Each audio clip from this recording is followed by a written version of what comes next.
So let's start this, right?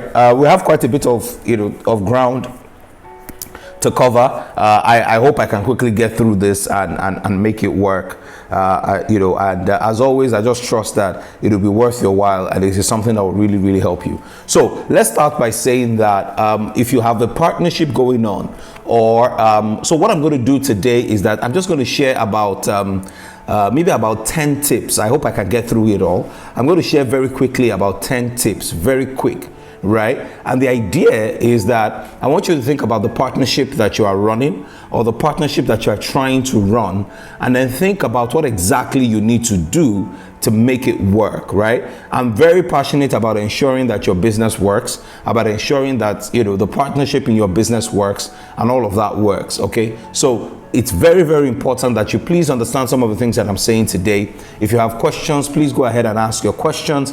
We'll be delighted to answer them. All right, so how do you make a partnership work? If you are partnering with someone currently, or you are about to partner with somebody, how exactly do you ensure that that partnership works out for all the parties involved? All right, that's what I want to talk to you about today. So like I said, I'm just going to run through 10 tips very quickly today. I want you to please pay attention and then take the ones that are useful for you, and then let's see how it can add value to you. All right, so the first number one tip I'm going to give you when it comes to making your partnership work in your business is this. The number one tip I want to share with you is this: never share the stake in the business 50-50. I'll say that again. Never share equity in your business and bring on board a partner. Never share 50-50.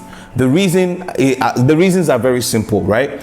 With a 50-50 equity split, right, that partnership is very difficult. There is no tiebreaker. Even the best lawyers in the world cannot really help you. So when you want to bring on board a partner, somebody should have majority while someone has minority.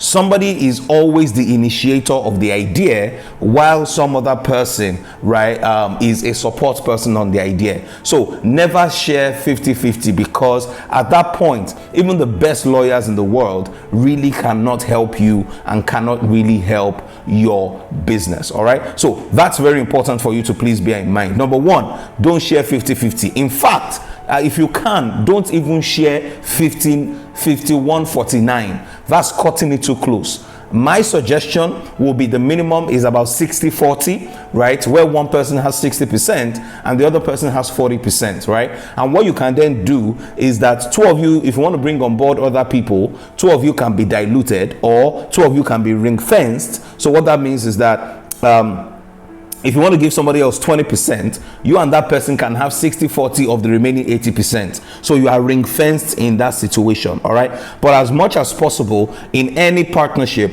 do not do 50-50, because it becomes very difficult to break the tie, and it becomes very difficult. Even the best lawyers can't really help you at that stage. So 50-50 is risky. 51-49 is also risky. Always do much more. Let there be a clear owner in the business. Number two, the ideal partnership size is between 2 and 4 people. If you want to stretch it, maybe maximum of 5, but 5 is too much. That's the reality. Number two, the ideal partnership size is between 2 and 4. There's no point bringing on board too many people within the organization, especially when you are just starting. When you are looking for co-founders, when you are looking for partners in your business, unless if it is a large accounting firm or a large legal firm or any of those types of things. But the second thing I want to say to you today is the ideal partnership size is 2 to 4 people maximum. All right, so don't go and add all this number of people, because the business then becomes bloated, right? And then what happens is that there isn't enough to go round to make it worth it for everybody within the organization. So it's very critical, right? The ideal partnership size is between 2 and 4 people. Okay, no more than that. Don't try to every other person, bring them in as employees, give them stock options if you want to, and all those types of things, but do not do more than that. Number 3 tip is this: partnership is not a reward. Consider employing people first. When you want to partner with someone, partnership is not a reward. you need to consider first and foremost, can I employ this person? The reason why is that it is easier to disengage an employee than it is to disengage a partnership. I'll say that again. It is easier to disengage an employee than it is to disengage a partnership. So partnership is not a reward. You don't reward someone with partnership within your organization. They must earn it, and they must be in a place where they can add significant value to your organization. If they cannot, look for other ways to reward them. But the way not to reward is by giving out a partnership as a way to say to reward someone. What that means is this, right? Because sometimes, and I'm going to talk about this next week, how to find or where to find partners. Sometimes your partners come from within your organization, employees that have grown to become partners. You don't reward them with partnership. You can give them equity, profit share, and all those types of things. But partnership is very, very critical. Partnership is very, very sensitive. All right. So please do not, right, spend your time trying to reward people by giving them partnership. What you should do is employ them as employees, or however you can engage them, or you can give them profit sharing at the end of a period. But partnership, you must be very sensitive about it, because you are doing business with this person. All right. Where are we? Number four. Don't give out equity. Don't give out all the equity you want to give your partner, everything on day one. I'll say that again. Don't give out all the equity you want to give to your partner from day one. So what that means is this: if you are having a business and you want to bring on board a partner, right, do not on day one, and you say you want to give him 40%, do not on day one give him 40%. Nobody gives anybody any full reward even before they start business, right? What that means is this: when someone comes into your organization and the person wants to partner with you, let them, even if they want 40% of your business, that's not a problem. Let them start by sharing 40% of your profits. But before you make them 40% equity partners, you must ensure, right, that the way it works, right? Let me put it this way.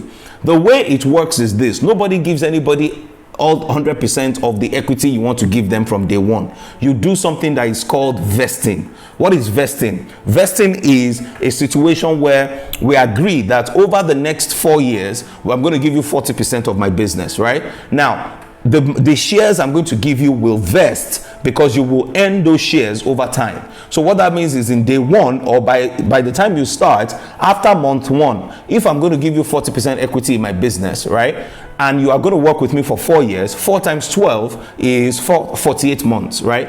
So 40% divided by 48, you earn a percentage of your equity every single month. The reason why this is important is this: if in month 5 you figure out that this particular equity partner is not the kind of partner you want in your business, you can disconnect it and you can stop, and you would not have given the person 40% already within the business. Because once you give equity, it is difficult to collect it back. Once you give somebody a stake in your business, it is difficult to get it back. So what am I saying to you?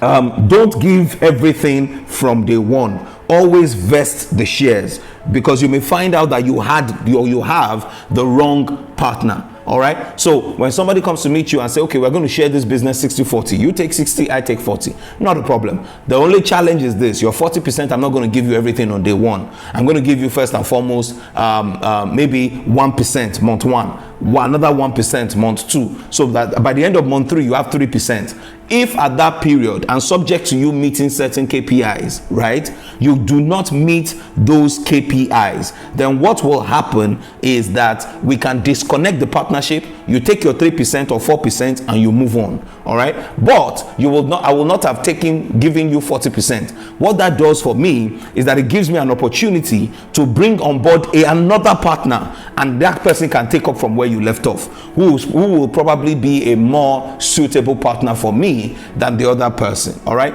Never give all the stake in the business up front. You must do what is called vesting, right? You can check online and Google and check what vesting means, but always vest the shares. Number 5, the best partners are in a similar stage of life with similar business values.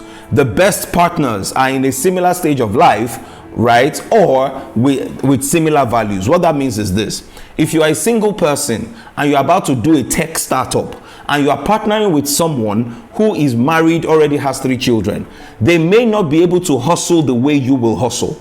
And what that does is that somebody may feel like they are being cheated, or somebody may feel like, oh, there's something wrong here. But if you are the one who has a family, you have things that you are doing already, right? And this business is like a side hustle, then it's easy to bring on board somebody else. So, but the best ones are the ones where 2 of you are young, 2 of you have the same peculiarities. You can make concessions one for another. What that means is this: the concession you give one person, you yourself can enjoy that concession. And 2 of you can work based on your peculiarities to ensure that you deliver the result within the business. But try as much as possible to get people within the same stage of life, and more importantly, people with similar values. What does that mean? You cannot want to do a loan business and you are trying to partner with somebody who sees loans and interest as a problem. There are some religions that don't really like you charging people interest. You cannot partner with that kind of person when you know that you are running a kind of business where you will charge people interest on the loans that you give to them. I don't know if you understand what I'm saying. Your business values must align, all right? The person must believe in the business. So a friend of mine one time wanted to bring on board a partner in her business, and as part of her service offering, she had like a magazine that the business was also doing. The person she was bringing on board as a partner did not buy into the magazine at all. The person did not like the idea at all. My friend had to cut the partnership because, as far as they were concerned, they saw that magazine as a critical component of their business, but the other person did not see it as such. And so what they had to do was to part their separate ways. A broken exploratory friendship and all of that is better than breaking a partnership where a business is concerned, because it can get very messy, very, very messy very quickly. All right, so that's very important. Number 7, right? I've talked about number 6. Number 7, think, talk, and agree on as many things as you can that can go wrong. Think, talk, and agree about the things that can possibly go wrong in your partnership. All right, it's very, very important. In fact, the point here is this: how do you make decisions when you disagree? Every partner must establish, how do you make decisions when you disagree? When you and your partner disagree, how do you make decisions? That's one of the first things you need to talk about at the point where you go into a partnership. If you have 60% and the person has 40%, sometimes it can be easy to think that the person with more stake in the business will break the tie and make the decision. But 2 of you still need to talk about it, even though you have 60%. How do you make a decision when 2 of you disagree? This is a very fundamental conversation, and it's very critical that you have that discussion. All right, listen, please do not take these things for granted. Very, very important. Any conversation that you cannot have, you are not in the right partnership. Number 8, sign an agreement before you start making serious money. Sometimes some people want to get into partnership and say, okay, let me do it for 1 month or 2 months first, and let's see how it goes, and then we can try and structure what the partnership would look like. Listen, while you are doing that, sometimes some people get carried away and move into doing other things, such that the business has now started making money, and they are now relying on verbal conversations that both parties had. Do not do that. When it is your end of your 1 month, sign your agreement as quickly as possible before parties start making the kind of commitments that makes them feel like as if they have more stake in the business than they actually do. Very, very, very critical. All right, sign an agreement before making serious money. The partnerships that fail when money is being made. Most partnerships do not fail when there is no money, and the reason is simply because there is no money. All right, there's nothing to share. So all of us who are doing this thing is like we're hustling, we're just trying to make things work. But listen, before you start making serious money, sign an agreement. No matter if the person is delaying, stop doing whatever it is that you are doing. Sign an agreement first before you show up in the office the following day. sign that agreement. Absolutely critical. Talk about it, get it out of the way, and get it done. All right. Number nine, agree with your partner that nothing, if you are writing down, please underline the word nothing. Nothing will be beyond discussion. Please listen to me. You must agree in your partnership that there is absolutely nothing that is beyond discussion. What that means is this: there is nothing you cannot talk about. You can talk about, and there are several things you must talk about, right, when you are starting the partnership, right? One of the things you must talk about is this: what happens if somebody gets a job while this partnership is going on? What happens if somebody wants to relocate outside the country? What happens if somebody feels like this is not what they want to do anymore and they want to do something else? What happens? What are we going to do? Right? There should be nothing that you cannot talk about in your partnership. What happens if somebody feels like, look, I just think that you are earning more than me and it is not fair? What happens if somebody feels like they are being treated unfairly? What happens? These are the things that you must talk about. People just talk about things on the surface and they don't get into the details of the issues. You must get into the details. What happens when a partner is tired and they don't want to do this anymore? They are tired, they are done, because that happens a lot. It happens all the time. All right, so agree that there will be nothing that is beyond discussion. If a partner is tired, you will talk about it. If a partner does not want to do again, you will talk about it. If a partner gets a job, you're going to talk about it. If a partner relocates abroad, you're going to talk about it. As a matter of fact, try to agree what happens with all these things up front. All right, up front, because there is no guarantee that people will not want a change, even though they have signed up to work with you. Very, very important. The last thing I'm going to say is this, especially is for those people who are of faith and those people who believe in the power of prayer. Listen to me. Please pray. Please pray. The reason why is this, right? I can tell you principles, I can share with you certain things, but it takes the grace of God to ensure that your partnership is preserved. So what are the prayers that you can pray? Pray, right, that life will not put your partner under pressure. Because when life puts somebody else under pressure, what happens is that they start making all sorts of decisions and they start doing all sorts of things that do not necessarily benefit the partnership. So you need to pray for the person, you need to pray for the partnership, right? You will need to pray that your partner will not be greedy. You need to pray that your partner will remain loyal to the cause. You need to pray that their challenges and the problems that they are going through will not overwhelm them. These are things that you pray about in your partnership to ensure that your partner is preserved, to ensure that your partner maintains the right mind, maintains the right attitude to the things that you are doing. So number 10 is what? Pray. Spend time to pray. All right, if you believe in God, if you believe in a higher power, spend time to pray and just pray for your partnership and pray for the preservation of your partnership. Pray that nobody will get greedy. Pray that nobody will get jealous. Just pray that by God's grace, all these things will work out in your partnership. Hey, my time is fast spent today. Thank you so much for joining me today on Market Faith. I hope these 10 things has really helped you. I really do hope that it has helped you and it has helped your business. Please leave me a comment. Let me know if these things were helpful. Next week, I'm going to share with you how to find partners for your business. I'm going to give you practical terms and give you practical ideas as to where you can go to find business partners. Many people have asked me over the years that I need a partner in my business. Where do I find partners? I'm going to share with you some of the places that I think people have found partners, and I'm going to share with you some of the places I've found partners and some of the ways that these things work. So you don't want to miss next week. It's really going to be awesome. It's going to be a big blessing to you. Once again, thank you so much for joining me today in Market Faith. God bless you.